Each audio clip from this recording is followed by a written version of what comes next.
Welcome to Luca and Miguel. Enjoy the video. You start by ruling out need-driven motion. Check feeding, burp, and change the diaper right away. Once done, lower lighting and turn on steady white noise. This reduces overstimulation quickly. Next, hold the baby upright for 3–5 minutes, skin to skin if possible, to regulate breathing and heartbeat. Then apply a snug swaddle or use a soft carrier for gentle containment. These first steps stop reflexive flailing and give the baby physical cues for safety, so more complex techniques will work. You shift from immediate soothing to controlled reduction of motion by using a rhythmic sway. 3 to 4 seconds of movement, then pause, increasing the pause length over several minutes. Make sure to pair movement with a repeatable pre-sleep routine, bath, a short story, and a single lullaby, so the baby learns cues versus motion.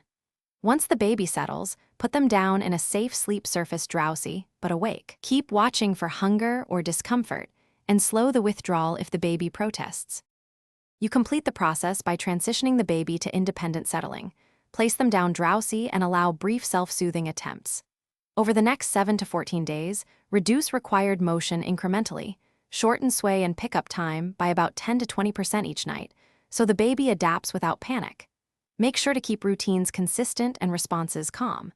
If motion suddenly worsens or the baby shows pain, fever, poor weight gain, or unusual sensory signs, stop gradual withdrawal and consult.